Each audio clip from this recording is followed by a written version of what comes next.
Welcome to today's story, More Than Friends. This is a tale of love, friendship, jealousy, and betrayal, where one holiday changes everything. Stay with us as we follow the lives of Stephany, Max, Ruth, and Carlo, and discover how fragile trust can be. Chapter 1, A Holiday Idea. I know where we can go on holiday. Babe, said Stephany. She was lying on the floor of her London flat, surrounded by newspapers and travel magazines. All the hotels Stephany liked were too expensive, and she didn't want to spend her holiday in a cheap place full of other English tourists. Max came from the kitchen, carrying a plate of sushi and a bottle of cold Chardonnay. He knew this was the food and drink Stephany enjoyed. She looked up at the tall, handsome man, and his good looks made her heart beat faster. The first time she met Max, she thought he was cold and unfriendly. She couldn't believe a man could be so attractive and kind at the same time. But now she knew he was only shy. Shy, not unfriendly. He cared about people and tried to help whenever he could. Stephany thought he was the perfect man. He sat down beside her and touched her black hair. "Show me," he said, nodding at the pictures of beaches in the magazines. "No," said Stephany. "This place isn't in the magazines. I don't know why I didn't think of it earlier." "Where is it? Tell me," asked Max as he poured the wine into 2 tall glasses. "Carlo's flat," said Stephany with a big smile. She took her glass of wine and ate some sushi. "Sushi, my favourite. I love Japanese food," she said. Nance, when did you get this?" "I stopped at the supermarket on Camden Road on my way here," said Max. "I knew you'd like it. Now tell me more. Who's Carlo, and where's his flat?" "Carlo is a good friend. I taught him English 5 years ago when he lived in London. He has a flat in a lovely village on the Ligurian Sea, near Genoa in Italy. He told me I could stay there. I've been a couple of times. It's perfect. You'll love it." "Wait a second," said Max.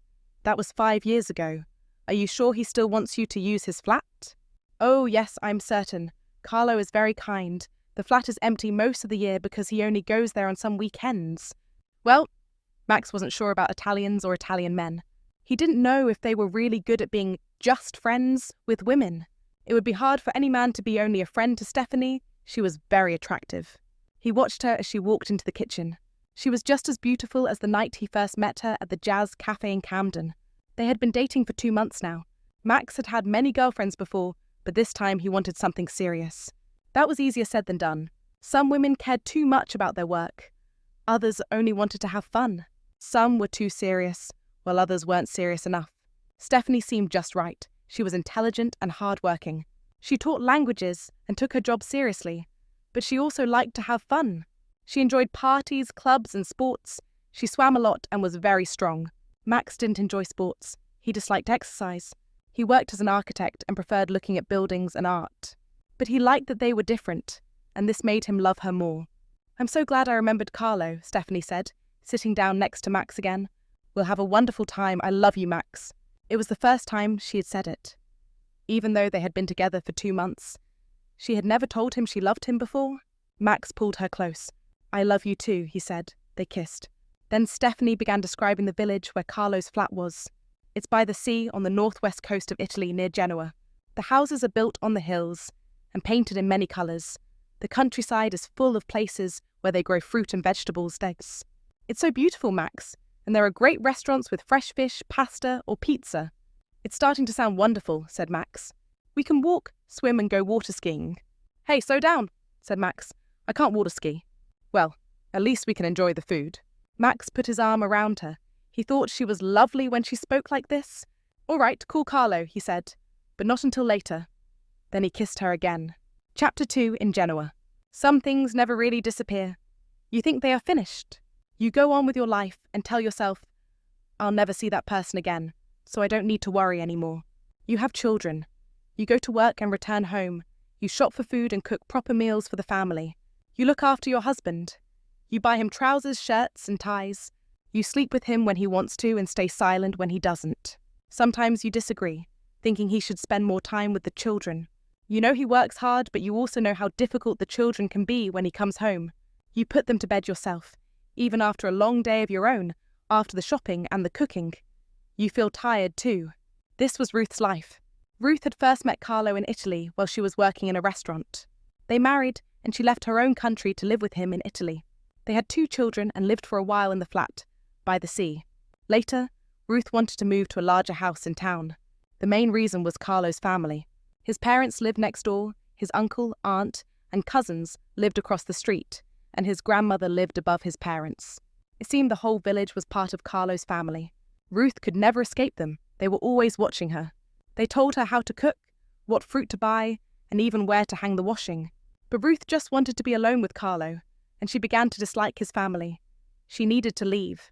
Carlo finally agreed.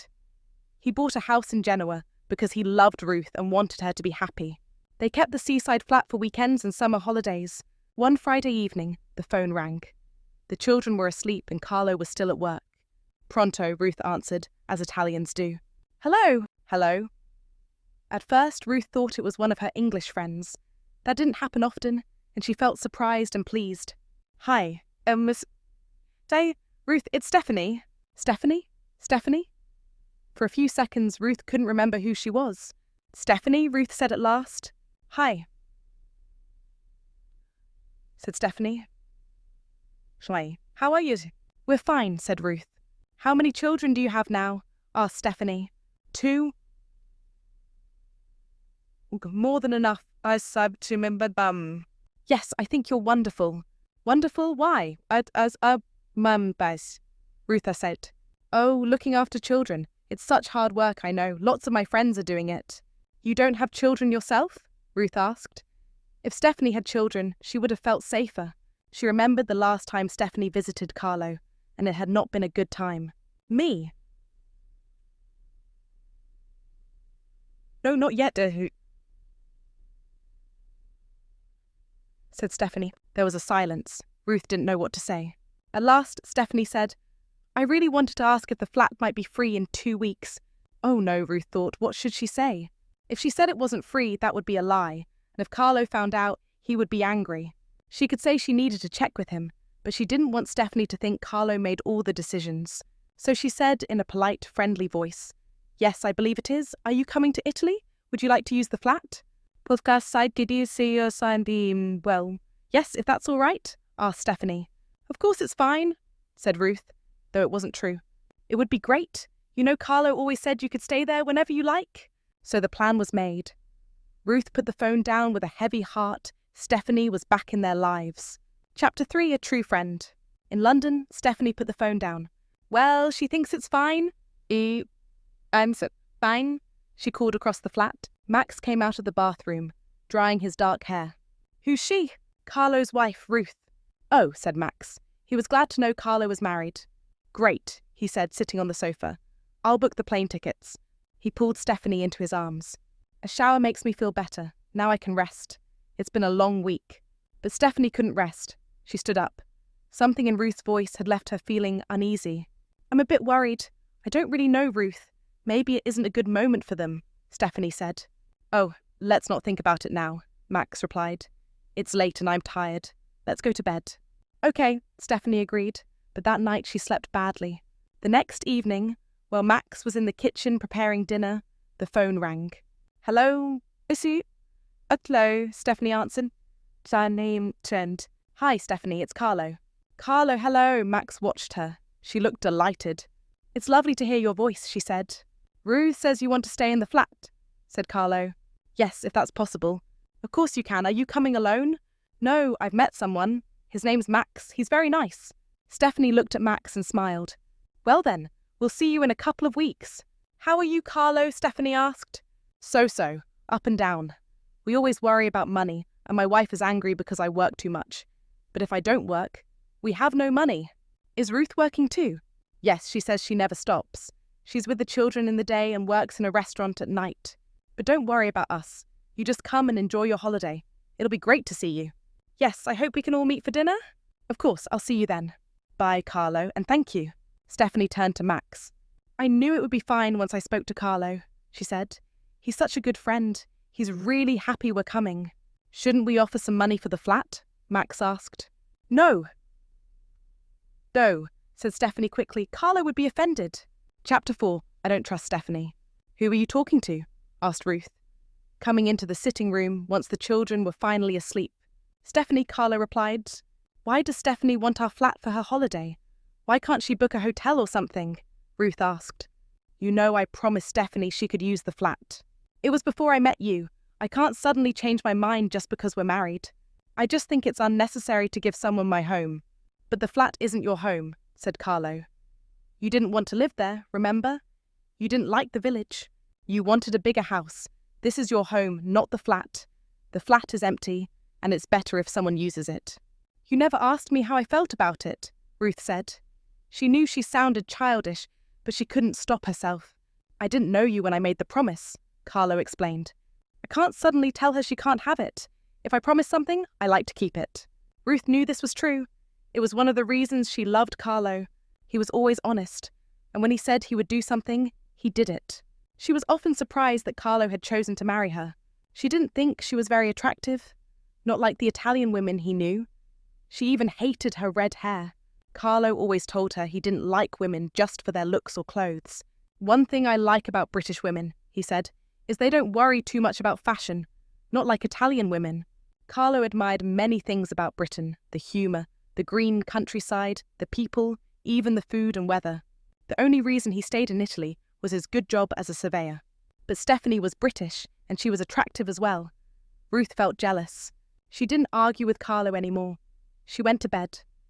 Later, she heard him leave the house, probably to go for a drink at the bar. Around midnight, she heard him return. The bedroom door opened, and Carlo came in and sat beside her. Listen, he said, holding Ruth's hand. You mustn't worry about Stephany. She's only a good friend. You're the only one I love. Ruth looked up at him with tears in her eyes. And besides, Stephany is coming with her new boyfriend. Ruth put her arms around him. Maybe things would be fine if Stephany had her own man now. She smiled at Carlo. He was such a good man, and she wanted to believe him. She did believe him. The problem was she just couldn't trust Stephany. Chapter 5, A Seaside Village. Stephany and Max had ordered a taxi to take them across London and up the motorway to Stansted Airport. I love this building, said Max, looking at the airport. Stephany said nothing. She didn't understand his interest. For her, a building was just a building. Still, she enjoyed the airport with its shops selling holiday goods, everything from perfume to underwear and expensive clothes. She also liked watching people. Businesswomen on their way to Milan fashion shows and rich men flying to luxury resorts. She dreamed that one day she might travel the world, earning a lot of money. Soon they were on the plane. Stephany's stomach jumped as it took off, and she felt her usual moment of fear as it climbed into the sky. But once they were above the clouds, she began to relax. Sunlight filled the plane. Max bought a bottle of champagne, and they drank to our first holiday together. Before long they were descending, and the colours below changed from England's grey and green to Italy's golden and brown shades, with softer light. Stephany had forgotten how lovely Italy looked. She stepped out of the airport, feeling happy, partly from the champagne, but also because she was back in her favourite country.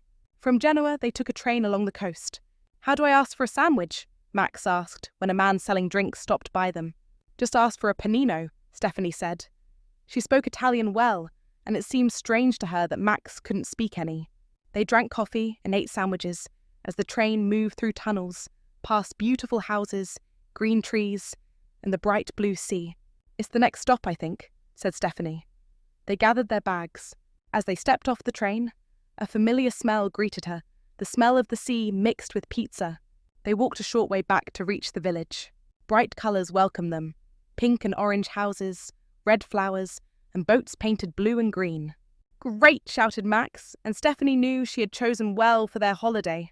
To get the key, they knocked on Carlo's parents' door. The flat where Stephany and Max would stay was next to theirs. Carlo's mother, a small woman, looked at Stephany for a moment. Stephany, she cried in Italian, you haven't changed at all. You are even more beautiful than before. Stephany smiled and introduced Max. The woman studied him quietly. Welcome, she said at last, then went inside. She came back with a key. My husband put a bottle of wine, tomatoes, and salad from his garden in the flat, she said. Make yourselves at home. Thank you very much, Signora, said Stephany. I hope you will come to eat with us one evening, the woman added. Oh, Signora, that would be wonderful, Stephany replied. Max listened. He couldn't understand the Italian words, but he guessed Stephany had agreed to dinner with the couple. He didn't like the idea much. He wanted this holiday to be just for the two of them.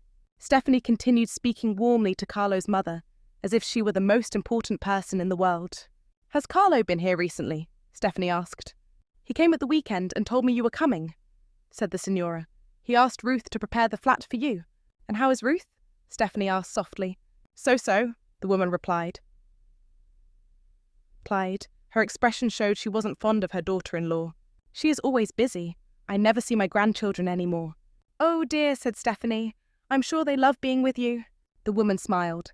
Stephany thanked her and then led Max to their flat. "She likes you," Max said, kissing Stephany. "I bet she wished Carlo had married you instead of Ruth." "Don't be silly, Max," Stephany said. "She likes me because I was Carlo's teacher. Look, this is our bedroom." "It looks very nice," said Max. "Who did all this work? Look, there are even flowers on the table." "It was Ruth," said Stephany. "She's very kind," Max said. "She doesn't know us, and we're staying here for free." "Carlo's flat," Stephany corrected quickly. "Yes, but since they're married, it's hers too. It's generous of both of them. We should really offer to pay." "I wouldn't worry," said Stephany. "As I said, Carlo and I always had this arrangement." Max felt uneasy about using such a lovely flat for nothing. Stephany opened the windows, and together they looked out over rooftops to the Mediterranean. "Wonderful," said Max. "And we have a balcony," Stephany added, opening the doors. She stepped out, closed her eyes, and breathed in the sea air. "Oh, the smells are so good," she said. "I already feel better. Let's unpack, then go for an ice cream at the gelateria and see if anyone is swimming at the beach." "Good idea," said Max, watching her in the Italian light. She looked beautiful, and he thought he truly was in love this time. Chapter 6. The two couples meet. The next morning, Stephany and Max had breakfast in a bar only a short walk from their flat. They ate cakes and drank coffee, then went down to swim at the village beach. "This really is the perfect place for a holiday," said Max. "I told you," Stephany replied.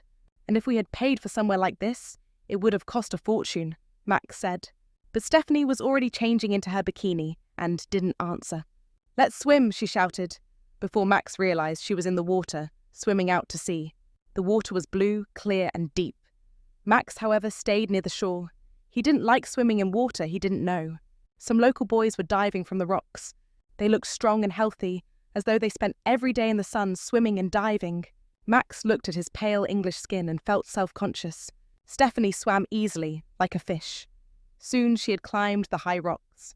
"Come up here," she called to him. Max looked up. She had a fit, healthy body. "I'll just stay here," he called back. He thought he heard one of the boys laugh.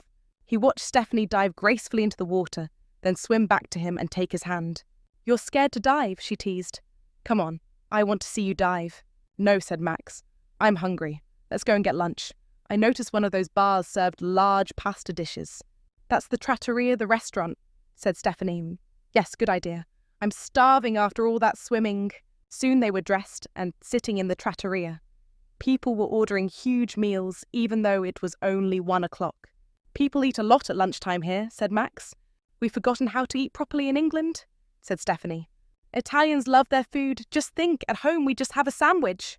But here it's spaghetti alla vongole, wine and steak," Max said, smiling. "This place is wonderful. Sunshine in clean sea, good food. You were clever to think of it. I can't wait to meet Carlo and Ruth to thank them properly." Still, Max secretly worried that Carlo might look like one of the boys on the beach, handsome, brown-skinned and athletic. They returned to the flat later, after their big meal and coffee. There was a message from Carlo's mother. Carlo had called and wanted them all to go out for pizza together. "He'll come to your flat at 7, the old woman had told Stephany. Said Max, putting his arms around her. "It'll be good to meet your Italian friends at last." "Yes," said Stephany, but her reflection in the mirror showed a worried face. "What's wrong?" Max asked. "Aren't you looking forward to seeing them?" "Of course I am," said Stephany. "At least, I'm happy to see Carlo. He's like my brother, but I don't know Ruth very well." "Are you afraid of her?" Max asked. "Afraid? No," Stephany answered quickly. "I just don't know her. And you know, women with children can be boring." "Boring?" Max said in surprise. "Some are and some aren't, just like people without children." But Stephany pulled away and went into the bathroom. "I need to get ready if we're eating with them tonight," she said as the door closed. Max went out to the balcony and sat down. The sun warmed his face, and the quiet sounds of the village drifted around him. He closed his eyes. A knock at the door woke him. He looked around for Stephany but didn't see her, so he went to open it. At the door stood a medium-height Italian man with glasses and a friendly face.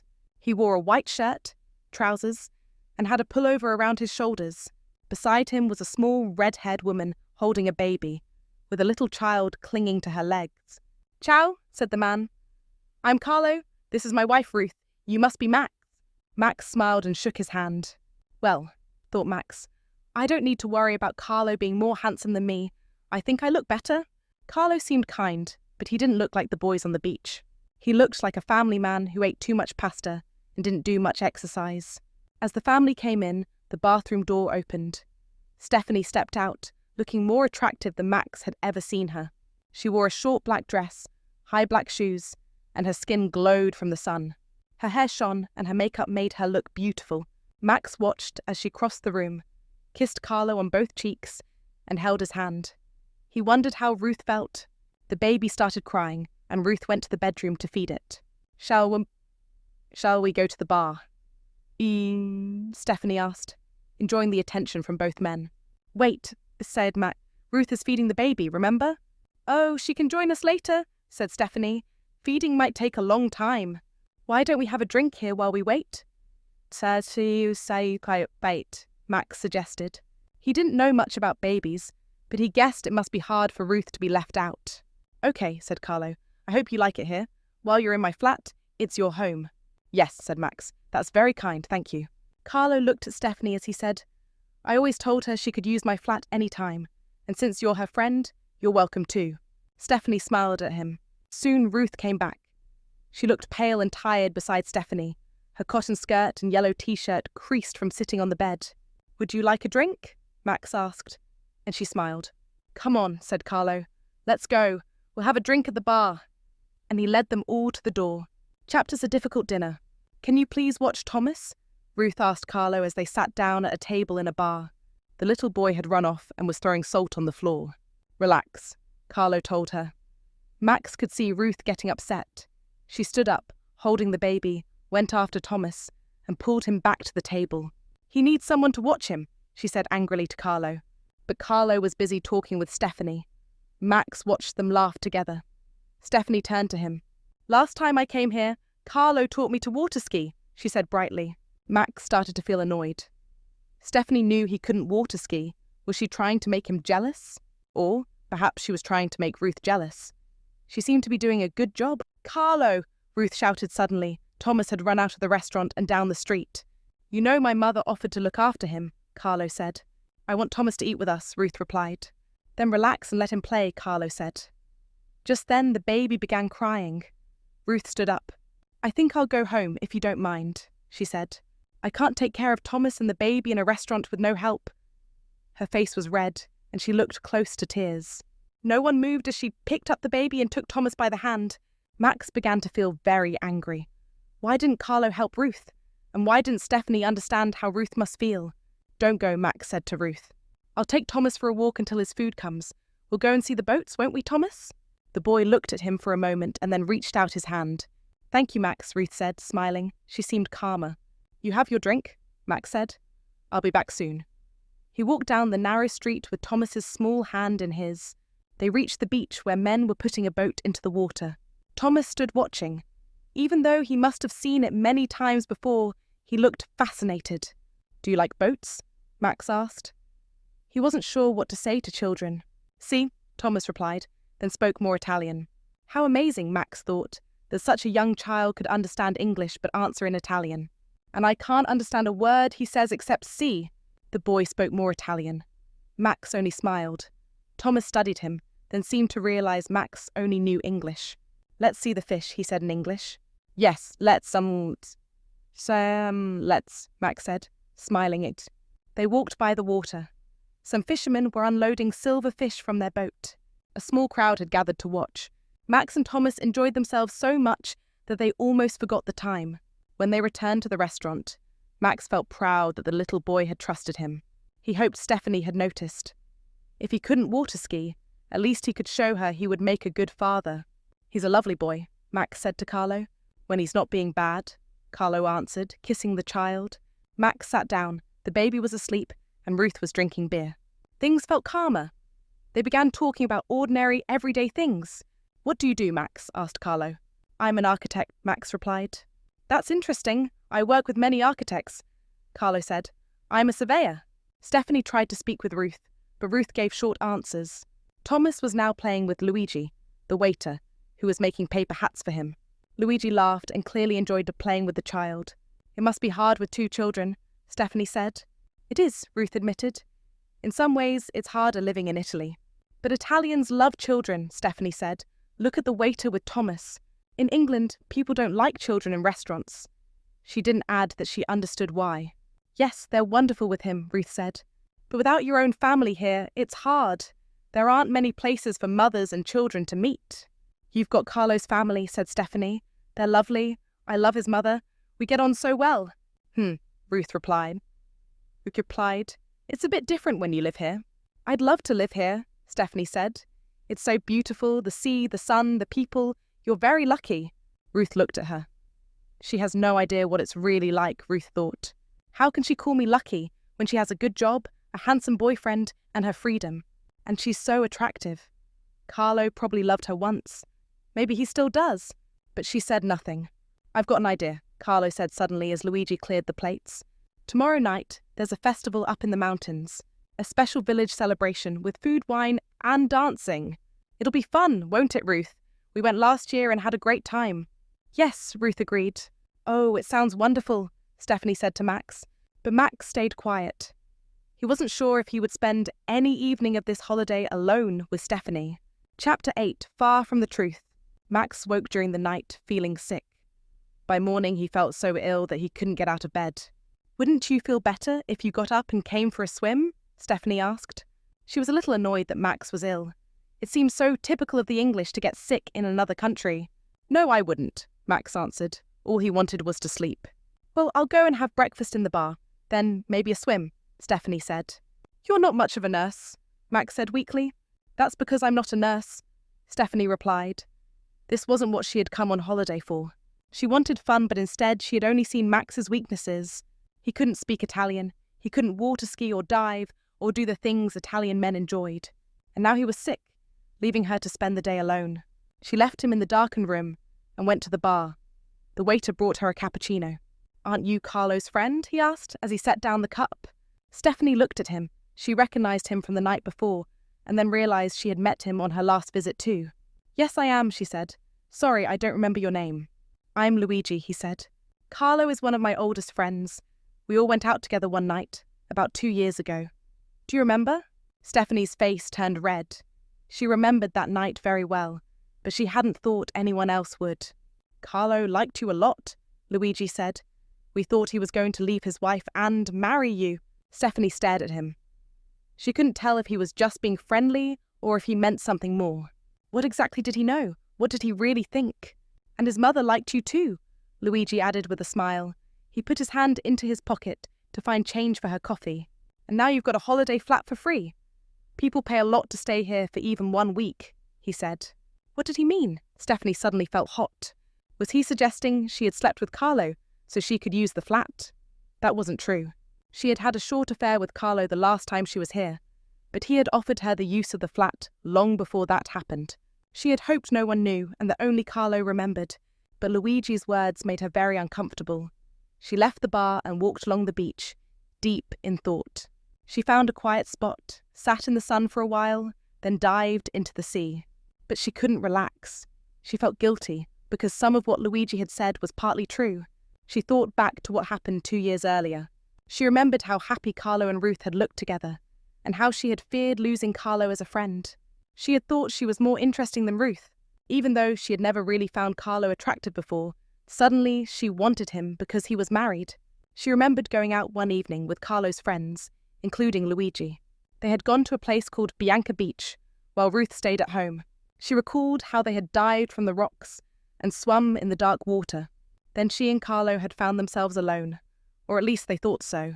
They kissed in the water, hidden by the night. Afterwards, Carlo said it must never happen again.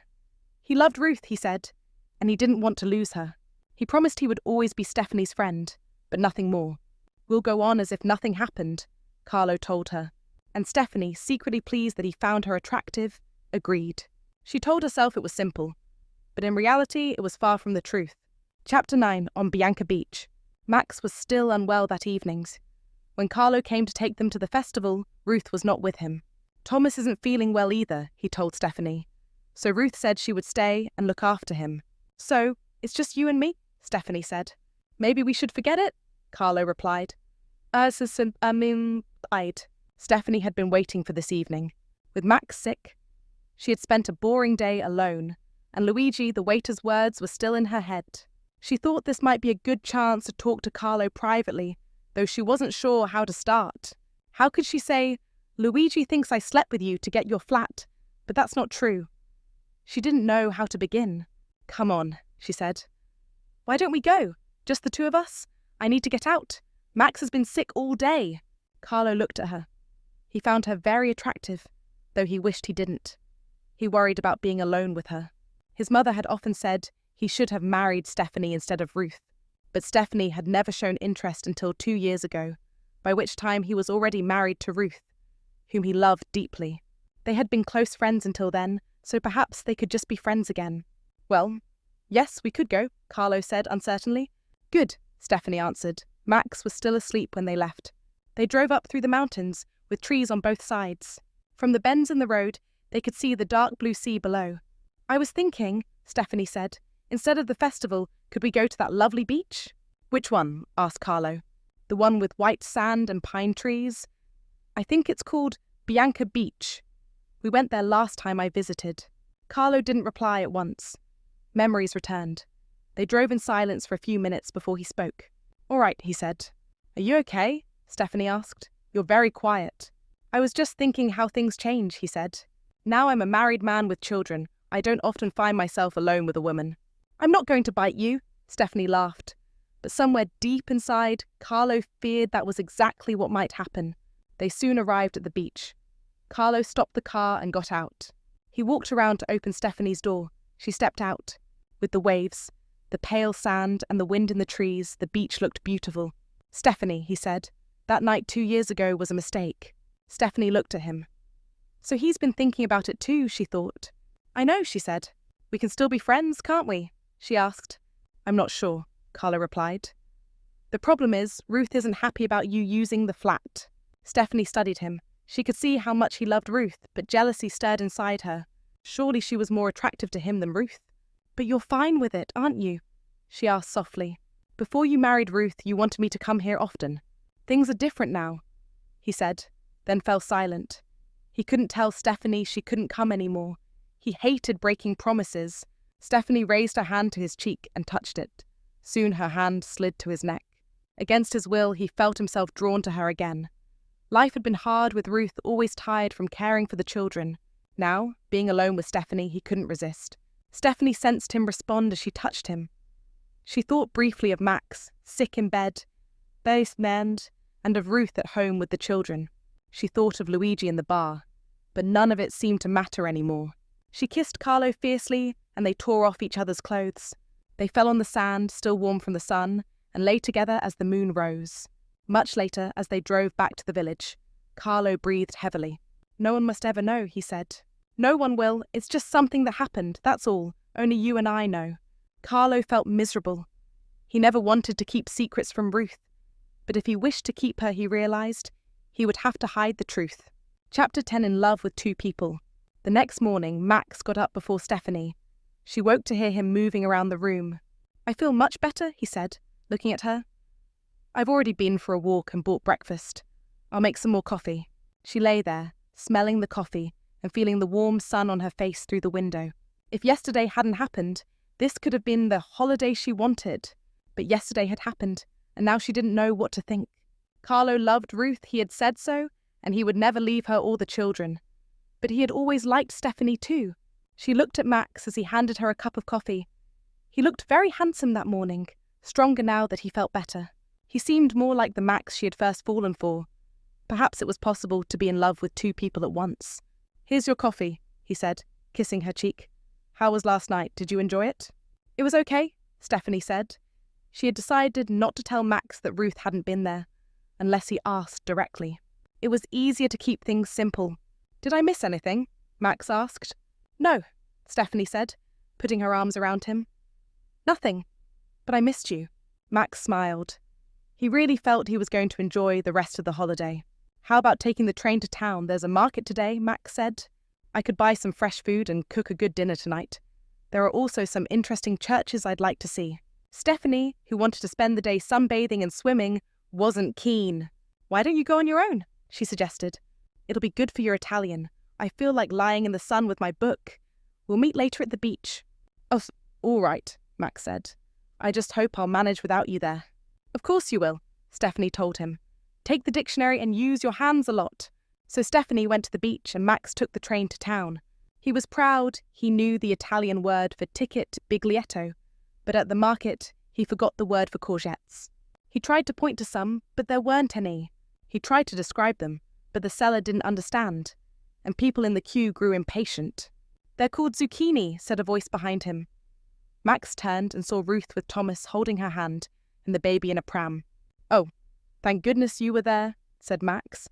He told her what he wanted, and Ruth asked for them in perfect Italian.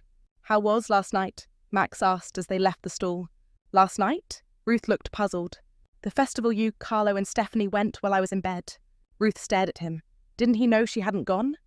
If Stephany hadn't told him, then she must be hiding something. Ruth felt her face burn with anger, but she decided to wait and speak to Carlo first. "It was nice," Ruth said calmly. "Ask Stephany about it. She'll enjoy telling you." Max looked at her, but she turned her attention to Thomas. He guessed she didn't want to talk about it. "I'd like to buy some cheese. Could you help me?" he asked. "Of course," said Ruth. "Follow me. I know the best stall." She led him to one filled with huge cheeses. "We never get cheeses this big in England," Max said.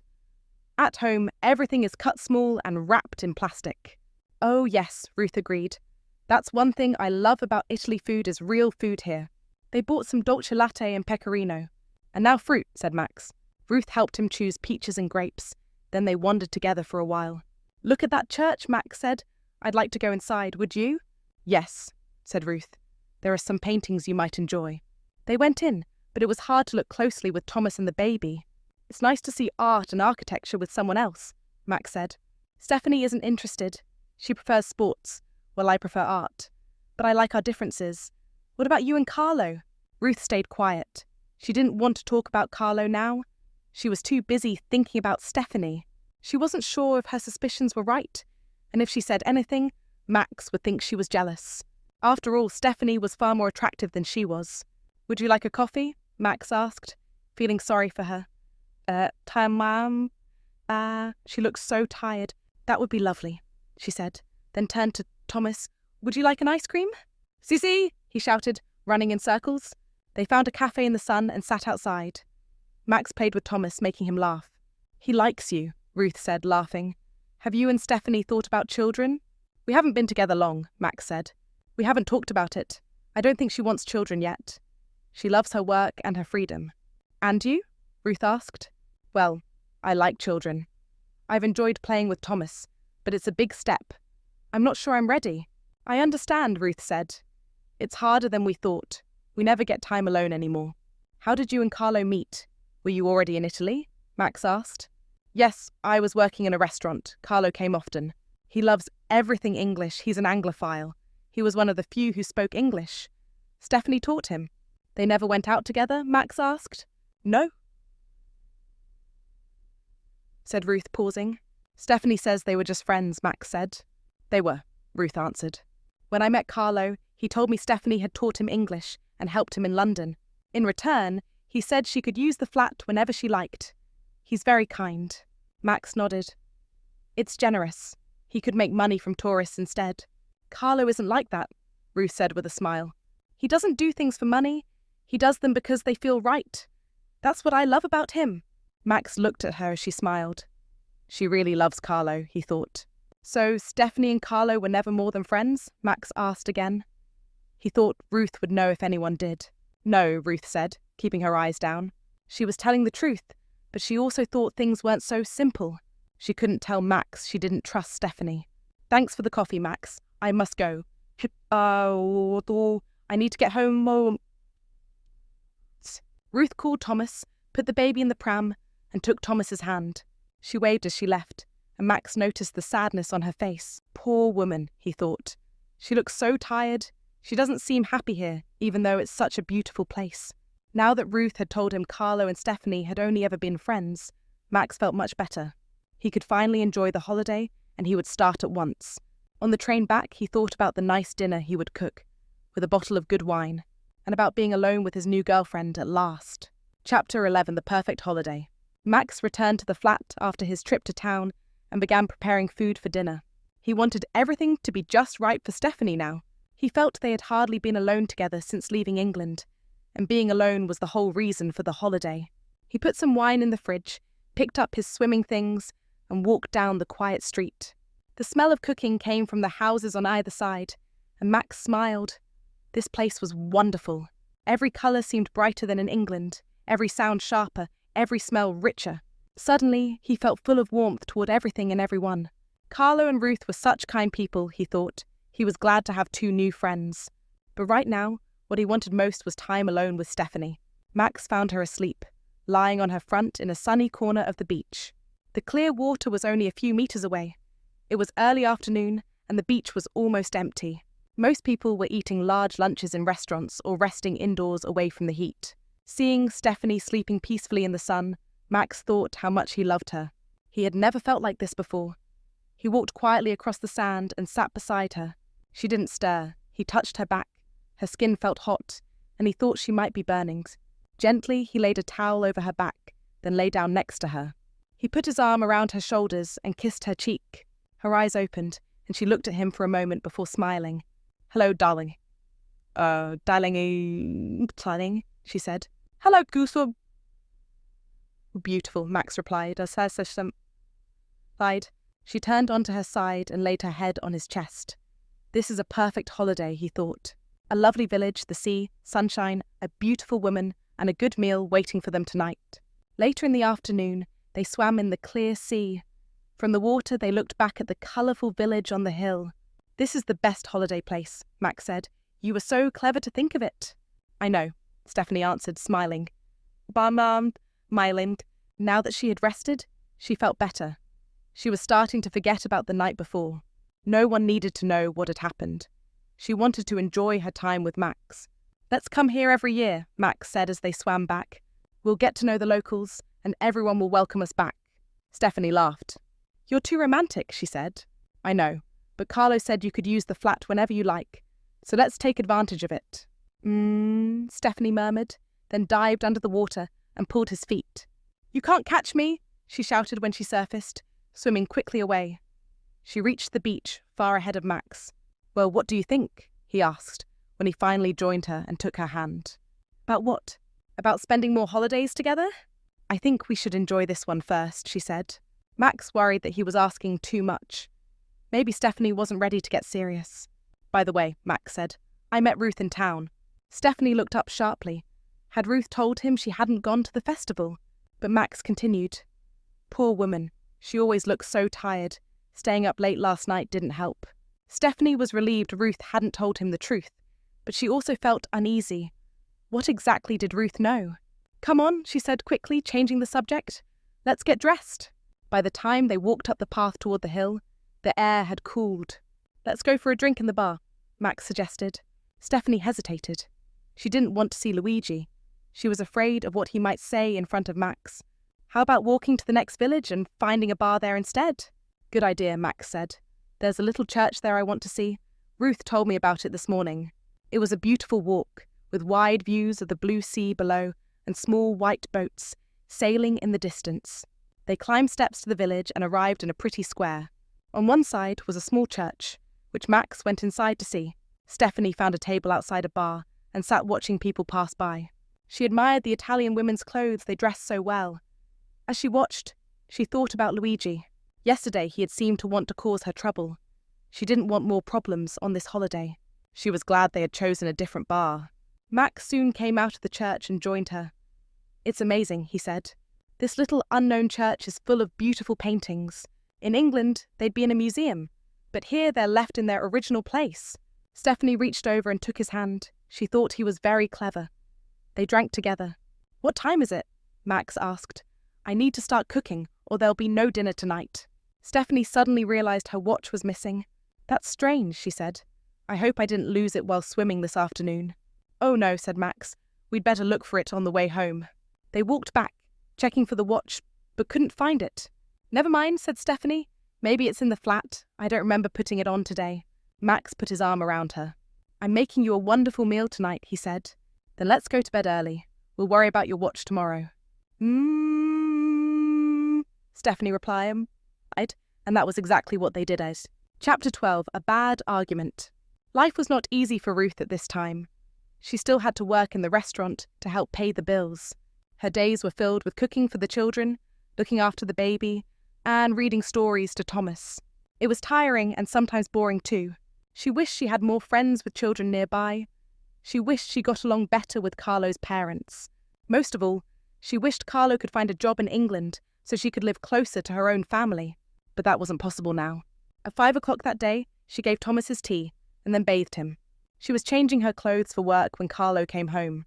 Ruth didn't want to argue, but she needed to ask about the night before. "Max didn't know that you and Stephany went to the festival alone," she said. "Why didn't she tell him?" Carlo looked at her.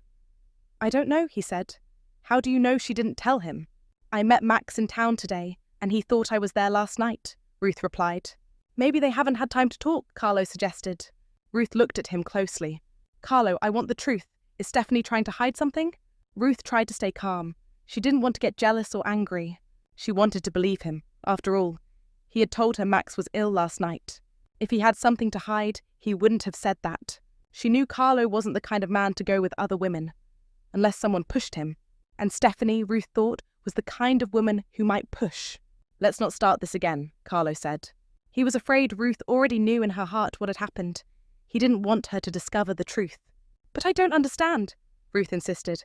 "Why didn't Stephany tell Max she spent the evening with you at the festival?" "How should I know?" Carlo snapped, now angry. "Ask Stephany if it's such a problem for you."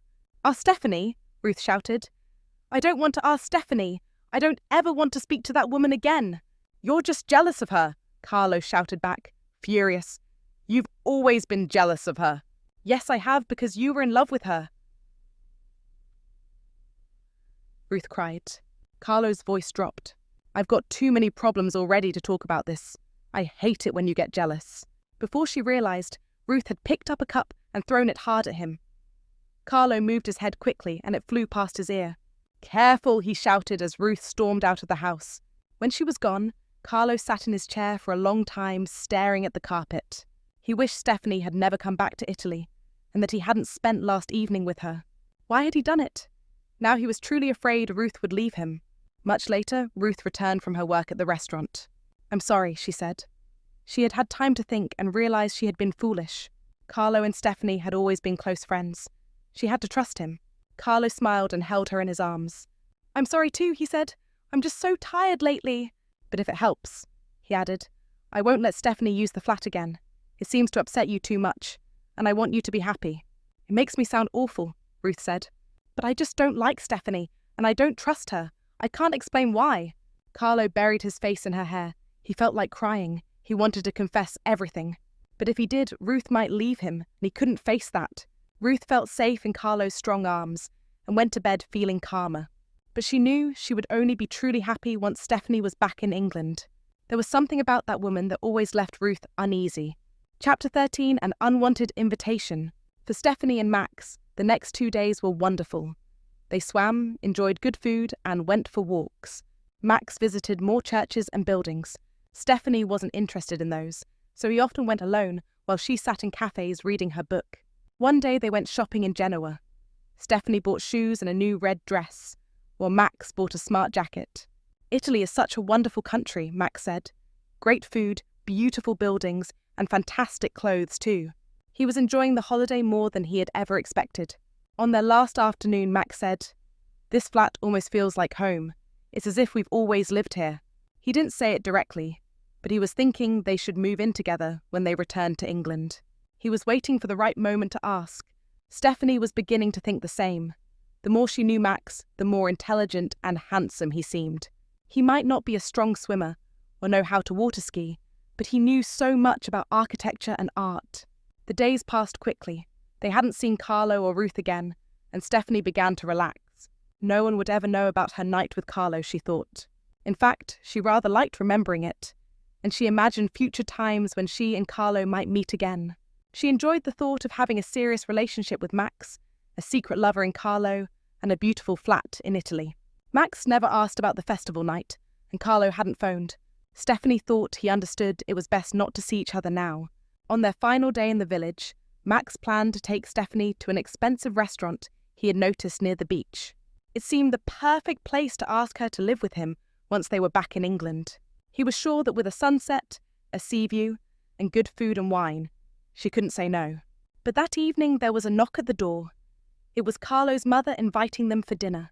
"I saw you eating at the bar earlier, so I decided it was time you had a real Italian home-cooked meal," she said. Stephany hesitated, but she couldn't refuse. The old woman would be hurt. "Thank you," Stephany said. "That would be lovely." When the woman had gone, Max looked at Stephany. "What did she want?" he asked, though he guessed already. "She's invited us for dinner," Stephany said, not meeting his eyes. "And you accepted?" "Well, I had to say as well. I had to," Stephany answered. Bien said, "It would be rude to say no. She thinks we've only been eating in bars and restaurants." "How does she know?" Max asked angrily. "She's seen us," Stephany replied. "But I wanted to take you to a good restaurant tonight," Max said, feeling frustrated. "We can't refuse," said Stephany. "She's Carlo's mother, and we're staying in his flat. She'd be so offended if we didn't go." Max knew she was right. That was the problem with being given something free. You always had to pay in some way. A dinner with an old couple was a small price. "She's a good cook," Stephany said. "All right," Max sighed. "We'll just try to enjoy it." They dressed for the evening. Stephany put on the red dress she had bought in Genoa. "You look beautiful," Max told her. "And you don't look bad yourself," Stephany said. Max was tanned from the sun, which suited his dark hair. In his new jacket, he looked very handsome. Stephany felt pleased. To her surprise, it was Carlo who opened the door at 7 o'clock. "Oh," said Stephany, her heart beating so hard she was afraid others might hear it. "We didn't know you'd be here." "It's my mother's home," said Carlo. "Of course she asked us to come too." "Hi," said Max happily, relieved Ruth was there. He had thought everyone would be speaking Italian all evening, leaving him out. "Come in," Carlo said. Inside, Ruth and the children were playing. She wore jeans and a t-shirt, and Max thought she looked very pretty. Carlo stayed close to Ruth all night, kissing her and holding her, while Ruth looked at him with loving eyes. It was as if Carlo wanted to show Stephany how strong their marriage was. He hardly spoke to her at all. Stephany tried not to care, but she couldn't help feeling disappointed. She knew she looked good tonight, and she wanted Carlo to notice. Max had said she looked like a film star. "Here, Thomas," Carlo's mother said to the boy. "Have some chocolate." "But he hasn't had dinner yet," Ruth said, her face red with anger. Carlo's mother looked sad. "All right," Ruth said at last. "Thomas, Norma wants to give you chocolate." Stephany could see Ruth didn't like it. How silly, she thought. "It's only a little chocolate. The poor woman just wants to be kind." "What a lucky boy," Stephany said.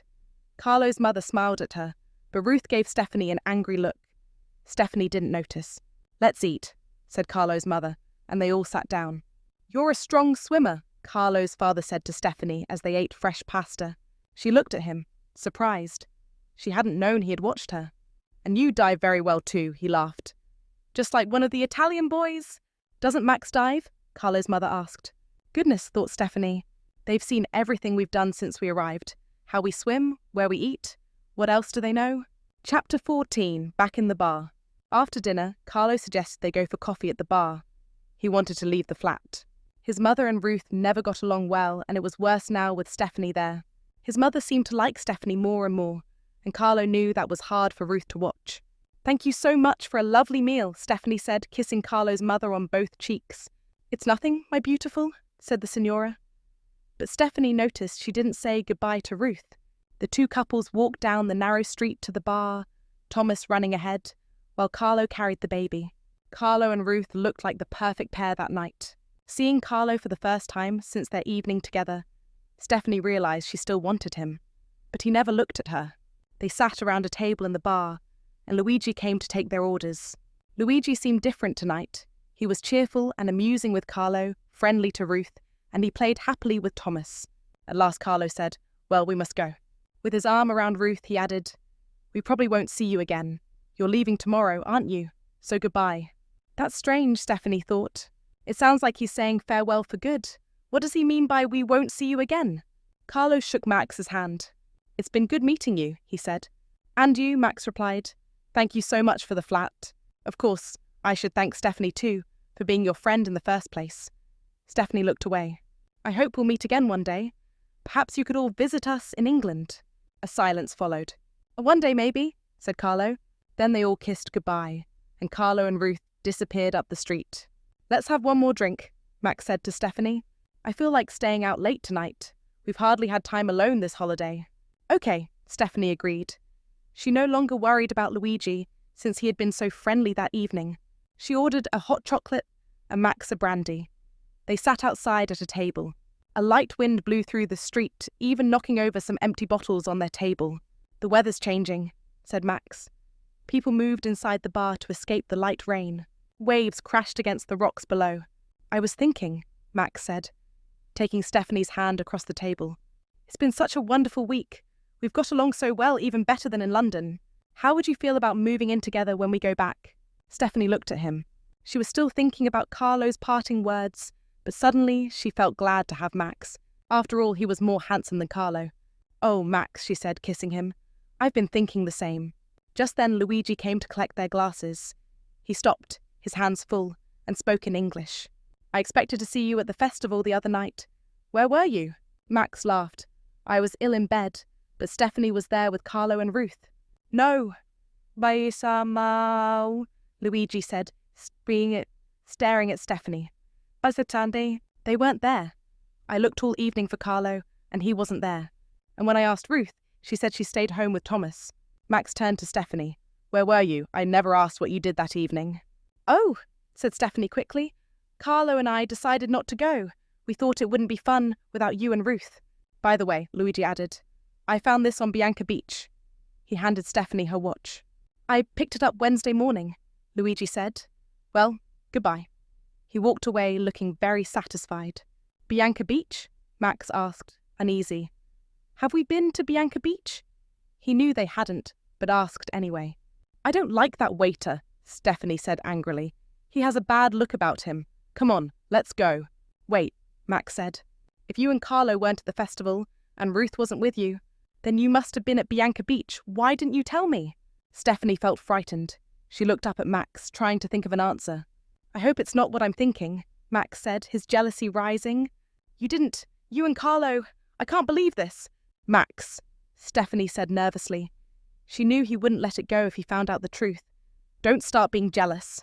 But Max knew this time his jealousy was real. "How could you?" Max shouted. "Carlo has a wife and children." "Why don't you say, 'How could he?'" Stephany shouted back. "It takes two, you know. I don't care what he does, I care what you do." Max yelled. "Shh," Stephany warned. "Everyone's watching us. Let's go and talk somewhere else." They walked towards the beach in silence. The waves were huge now, and thunder rumbled in the distance. "Max, you must understand, it means nothing to me now," Stephany said. "We're talking about 2 days ago," Max replied. "How can you say something means nothing just 2 days later?" Stephany had no answer. "Were you lovers all along?" Max asked, remembering his first thought that it would be hard for any man to be just friends with Stephany. "Only once," Stephany said. "I told you the truth when I said we were only friends when he first offered me his flat." "So, when was that one time?" Max demanded. 2 years ago, the first time I met Ruth. One evening." "You mean you waited until Carlo was married to Ruth before sleeping with him?" Max said, beginning to see the truth and not liking it. "I was afraid of losing him," Stephany said. "But you had already lost him," Max shouted. "He was married to Ruth." "Oh." "You are so stupid," as Stephany cried. I cried. "The trouble with men is there's always one rule for them and another for women. These things happen." Then she turned and ran off into the night. Chapter 15, Lovers or Friends. It was Saturday evening, and Stephany had nowhere to go. She sat on the sofa staring at the telephone. Max hadn't spoken to her on the flight home, and at Stansted Airport, he had kissed her goodbye before leaving to catch a train. A whole week had passed, and he still hadn't called. How could a holiday end so badly? She wondered. Everything with Max had seemed so good before they went away. She thought about their last night in Italy. It already felt like years ago. Max had asked her to live with him, and now he wasn't even speaking to her. She wanted to cry. It had been a terrible week, and she couldn't stop thinking about Carlo. If she hadn't kissed him that evening, they would still be friends. Now she felt she had no one, neither a friend nor a lover. She picked up the phone and, though she thought Max might not be at home, she dialed his number. She waited until at last he answered. "Max," she said quickly before he could speak. "I love you, please believe me." Max stayed silent for a few seconds, then said, "I can't." "Well then, Max, can we at least be friends?" "Just friends?" Max asked. "Yes," said Stephany, "just good friends." To her surprise, Max began to laugh. "Do you know what a good friend really is?" he asked. "Of course I do." So, I've got lots of good friends, Stephany replied. "Including Carlo?" Max asked. "Carlo was a good friend, but we ruined it. I understand that now. I feel so lonely. Last week you were both my friends, now I've lost you both." There was silence. Stephany wondered if Max felt sorry about what had happened. "Stephany," he said at last, "I'll tell you what a good friend is. A good friend is someone who's honest with you." "Okay, Max," Stephany said. "Maybe I'm not good at being a good friend, but you know we were good lovers. Didn't you enjoy being with me?" "Yes, I did," Max admitted sadly. "But it's over. I can't be with a woman I can't trust." "You can trust me," Stephany insisted. "I promise I'll never let it happen again." "It's too late," Max said. "I'm sorry." Stephany put down the phone. She wanted to cry, but then suddenly felt angry. If it hadn't been for her, Max wouldn't have had a holiday at all. It wasn't fair that she was left with nothing. She went to the mirror. Well, perhaps not nothing, she thought, studying her reflection. I still look good, and I still have other friends. She picked up the phone again, this time calling a woman friend and asking if she wanted to meet at a club later. Then Stephany put on her red dress, did her makeup, and left her flat. She told herself she didn't need Carlo or Max. It was Saturday night, and she wasn't going to sit at home feeling sorry for herself. She was going out to have fun. Chapter 16, moving on. The summer passed, and autumn came. In Genoa, Ruth walked through the narrow streets with the children. The weather was cooler now, and she felt calmer. Things between her and Carlo were not always easy, but she loved him and he loved her. That gave her strength. Sometimes she still thought about Stephany, but she tried not to. Life was too short to spend it being jealous. She needed to think about her children and her home, not about someone who had gone back to London. Carlo, too, was glad that Stephany had left. He tried to forget what had happened. He wanted only to keep his family together. He didn't want secrets or lies to destroy what he had with Ruth. In London, Stephany went back to her busy life.